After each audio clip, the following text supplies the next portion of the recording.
Hey, I hope you're all doing well. We're gonna start this video with learning how to tune the strings. I was initially gonna jump right into basic strumming technique and basic picking technique, but one of my buddies, thank you Scott, pointed out that it might be pretty rough and miserable learning how to strum and pick if your strings are miserably out of tune. So yeah, we're gonna start with learning how to tune the strings, and then we'll jump into basic strumming technique and basic picking technique. Oh, thanks to my best buddy Pat for getting me this sweet Lightning guitar strap back in 9th grade. It's been a while, but I'm still wearing it.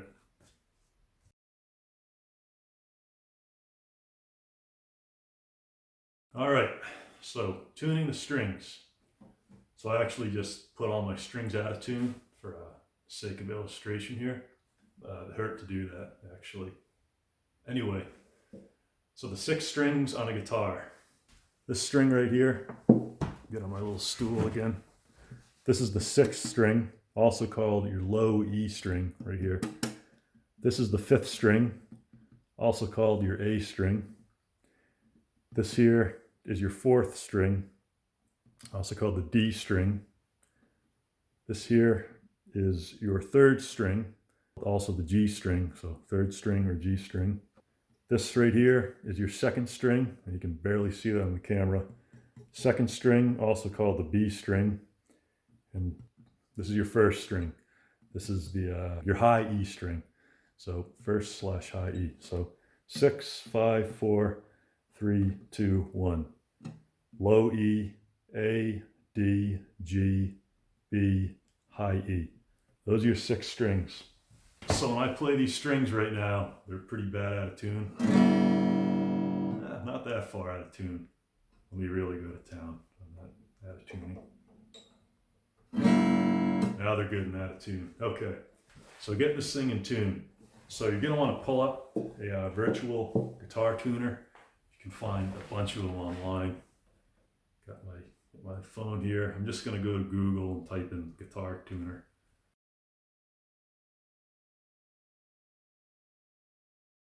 This first link here that I'm getting, is that going to show up? It's free guitar tuner. You don't have to spend any money. I'm just going to click that. It's probably going to look something like this. Basically, you're going to click the string that you want to tune, and it's going to play a tone for you. I'm going to hit that low E string. So it's going to play a tone. So we're going to do one string at a time here. I'm going to start with the low E or 6th string. So I'm going to play that tone, and then I'm going to slowly turn my machine head here, very slowly. And if your strings are on there properly, when you turn the machine head in the clockwise direction, that'll make the tone lower. And if you turn it counterclockwise, it'll sound higher. And you want to do this very slowly, because especially if you tune the string too tight, if you move that machine head too quickly, you could snap a string. You could apply too much tension and snap a string, and that's no fun. You got to put a new string on. So I'm going to go to my app, hit that low E string, and I'm going to slowly tune my machine head while simultaneously picking that low E string. And I'm going to keep pressing the E string in the app, the low E string. So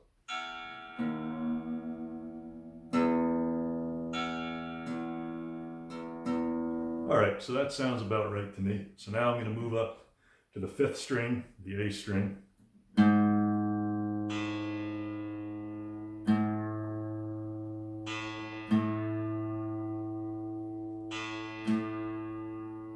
Sounds good to me.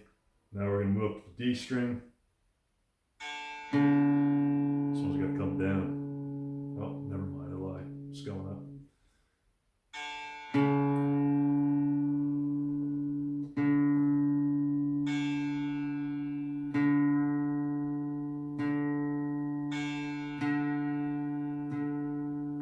Had some trouble with that one. All right, now the G string, or your 3rd string.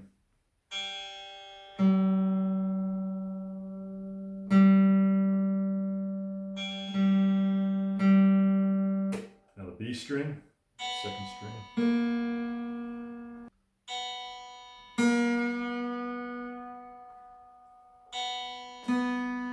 Sounds pretty good to me. All right, and last but not least, that little high E string. Ooh, that was like perfectly in tune. Oh. And now once you've done that, if you play all the strings all at once, open, sounds nice and balanced, and now you're in tune.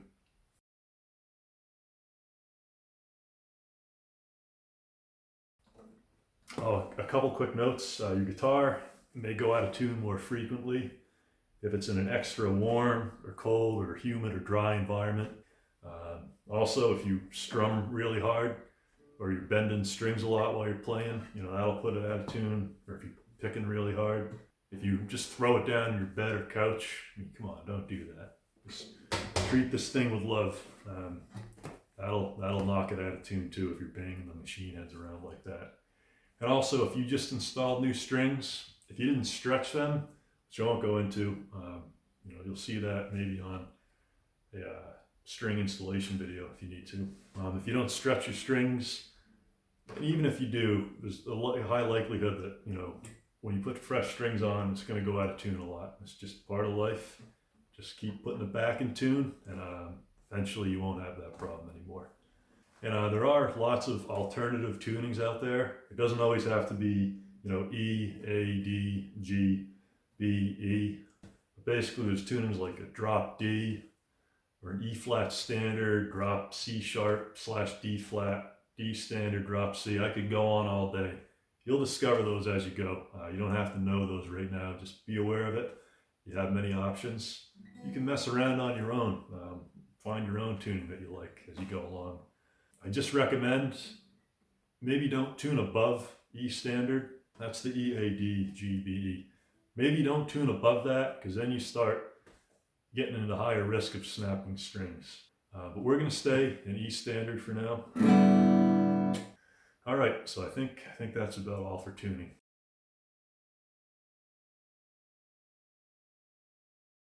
All right, well, now that we've gone over how to hold the guitar and hold the pick, I'm going to jump into strumming. Before we do that, I just want to emphasize one more time, holding the pick, using your thumb and your index finger on the kind of wider upper portion of the pick. You got a gentle grip. You're not pressing down on it super hard, and you're not holding it so light that it drops to the ground. Anyway, that's really important. So when you strum, the emphasis is going to be on your wrist and your elbow joints, not so much the shoulder, at least not for me or anyone I've played with, unless you're really, jamming out, having a good time. Maybe then you're getting your shoulder in there, but wrist and elbow, and really you're gonna let your wrist do the driving.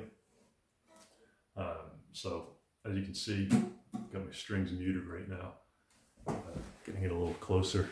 So this is my generic strum. So you can see the emphasis is in the wrist. The elbow's moving a little bit, up on the lower bout of the guitar there, but the emphasis is definitely in the wrist. Basically, if you flick the wrist harder, you're going to get a more aggressive strumming. Otherwise, if you kind of have a more gentle motion, you're going to get the more gentle sound.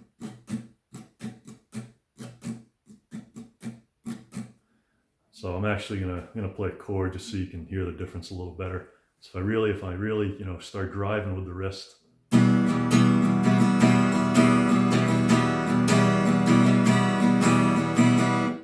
Versus if I'm a lot more gentle with the wrist.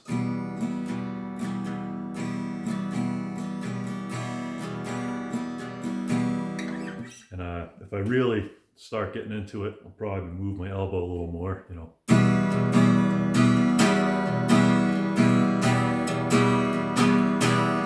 But as you can see in all those examples, most of the motion, the crucial motion, is happening in the wrist. So that's important to remember. And when you are strumming, I'm rotating the wrist. I'm not just driving my pick into the strings straight up and down. That doesn't sound good. I mean, come on. So, you know, make sure you're rotating that wrist. Let your elbow be flexible. And you'll probably be able to play something that sounds pretty good for yourself. So, in my experience, most of the emphasis is on strumming downward.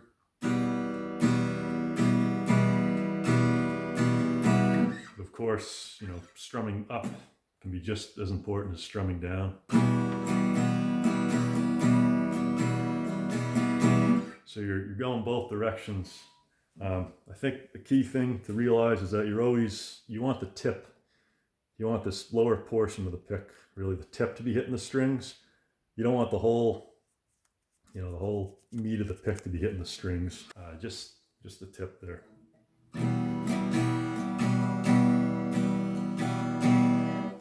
Maybe I can get on my fancy little green stool here. Show that a little better. You know, there we go.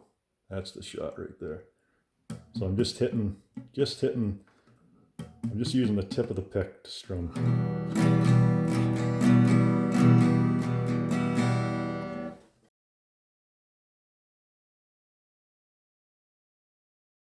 One thing, aiming your strumming. Typically, you're going to want to aim your strum over the sound hole here. It's going to give the most balanced, nice sound. You can also choose to play closer to the bridge. You're going to get a brighter, more trebly sound. And if you really want, you can play either right up on the neck or closer to the neck. You get maybe a bit more of a lush sound, but really, for all intents and purposes, stick to the sound hole. That's gonna be your best sound. And on an electric guitar, you're gonna play above the pickups. And as you get started, just practice strumming on open strings. Now, try a few different strum patterns. Make sure you're going both up and down. One other important thing I forgot to mention. As you're getting used to, you know, the motion of your wrist and elbow, you're getting used to holding the pick, just go ahead and hit all the strings. But as you get a little more comfortable with that, you know, just realize you obviously don't have to hit all the strings when you're strumming. Might have a little more character if you only hit some of the strings sometimes. So kind of like this.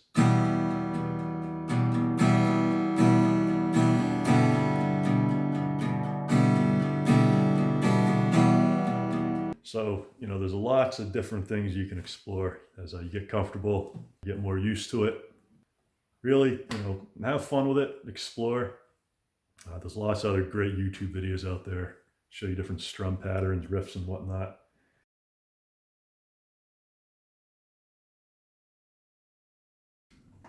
One more quick note, as you're practicing these strum patterns, if you get tired of playing the open strings, if that gets a little loud after a while, or if you're bothering your spouse, you know, they're telling you to shut up, what you can do is just take your fret hand, call it, and I just lay it down very gently over all of the strings, and I tend to do it kind of over the 5th fret.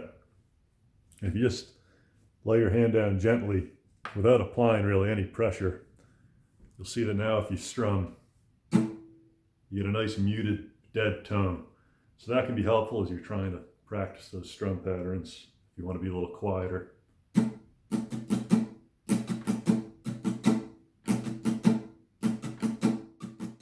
And as you're practicing any one of these patterns, you don't have to do only unmuted or only muted. You could also choose to do a blend of the two.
All right, so now that we've gone over some basics of strumming, I'm going to go over some basics of picking now, picking individual strings. So I'm seated again here. Still have my forearm positioned on the lower belt of the guitar, kind of not far from where my elbow joint is. You can see that. Still got my nice gentle grip on the pick with my thumb and index finger. And I am going to stand up now to show this a little better.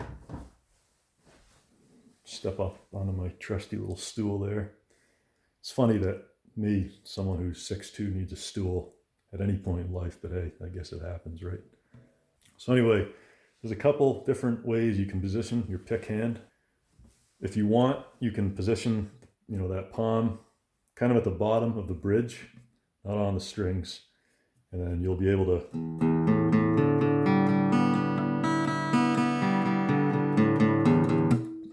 pick a little bit below where the sound hole is. Again, that'll give you, same with strumming, that'll give you more of a brighter, more trebly sound. But if you want to pick over the sound hole, now this is one of those things where this is how I do it, and I've seen many other people do it this way.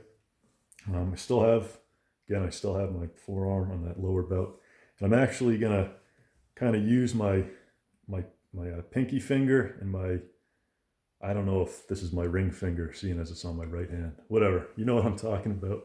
I'm kind of using those as a kickstand of sorts so that my palm is suspended over the strings. See that? It's not touching the strings, because if it touches the strings, it's gonna mute them. Which, you know what? Sometimes that's desirable. That's would be what we refer to as palm muting. But I'm not going to get into that right now. We'll come back to that. So again, I'm kind of using my pinky finger and my ring finger as a kickstand. So you can see what's going on there. And now I can, if I do that, I can slide my pick hand really wherever I want it to go, whether it's right over the sound hole, a little ways below the sound hole, or way up here, whatever works. So we'll call that our finger kickstand there. Some people also, they don't do the kickstand thing, they'll just play, like this.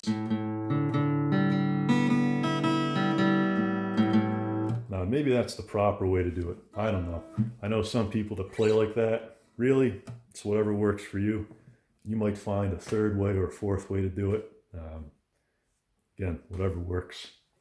So now that we've talked about positioning our pick hand, I'm going to go with the kickstand approach for now. That's what I'll call it. So I got my pick hand positioned over the sound hole. Got my good grip on the pick still. I've kind of introduced a new joint movement now. I tend to pick, make sure it's some good lighting. Kind of using the joint right here on my thumb. Not a very good hand model, am I? Anyway, so you can pick like that. You can also pick with your wrist. And if I'm doing that, I'm kind of keeping this joint locked. Let me show you the difference. So if I pick with my thumb joint, I pick with my wrist joint, it's really whatever works. So I'm doing my picking, whether I'm doing the kickstand approach or I'm suspending my hand entirely like that, whatever. When I'm picking, I'm kind of going out of my way to pick only the string that I want to pick. I'm not bumping into the adjacent string like.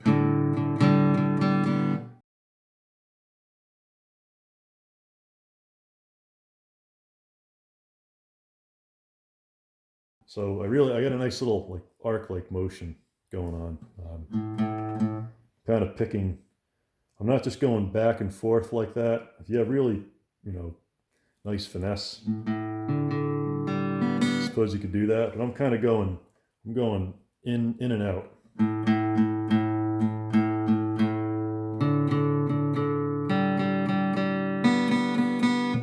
So I don't know if I'm doing a good job explaining that, but hopefully you can see it right now in the video. All right, and the part of the pick that you want to be hitting the strings with when you're picking is very similar to strumming. You want to hit it with the tip of that pick, tip of the pick right there. So I'm not digging my Make sure you got a good view. I'm not digging my pick way into the sound hole or beneath the strings there. That just sounds bad. I'm hitting it with the tip of the pick. Trying to position that right.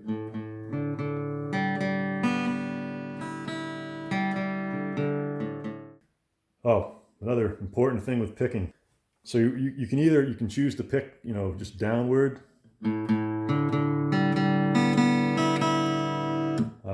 Or upward.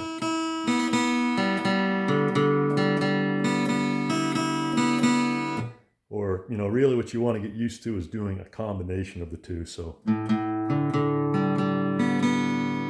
I'll show you a practical example of that.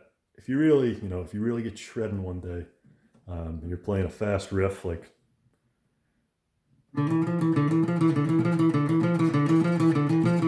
so, as you can see, I'm going both up and down with the pick there. If I try and do that with all downstrokes or all upstrokes for that matter, I mean, I can do it, but it's tiring. It's going to get tiring pretty fast. So if you're a metalhead, if you really want to get shredding, definitely, get comfortable with picking in both directions. So it's very, it's a finesse action. Take some time, get used to it. You will get there. Don't get too frustrated or give up. I've gotten frustrated plenty of times. Again, just walk away for a bit, come back the next day and give it another shot.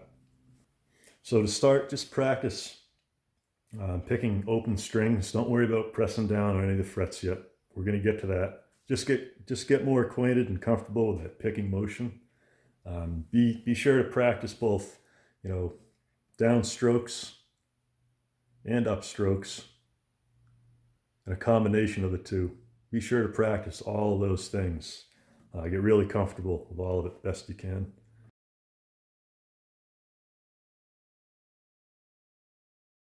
So just one quick note on holding the pick.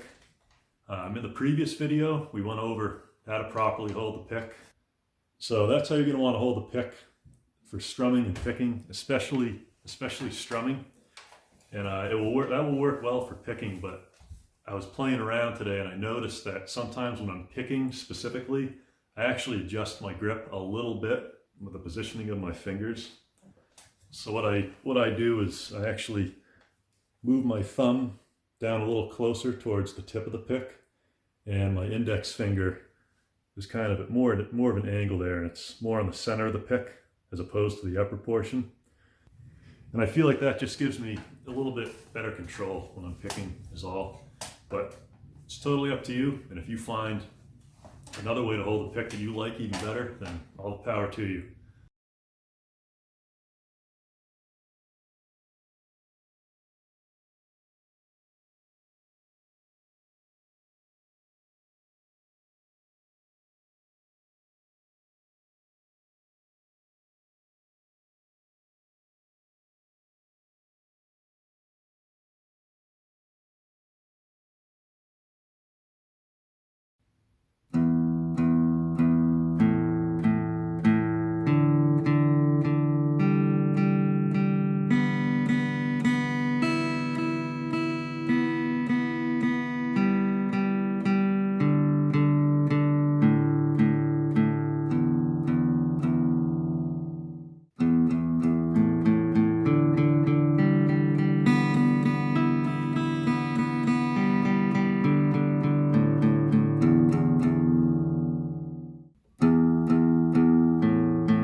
course, you can mute the strings while you're practicing picking patterns as well.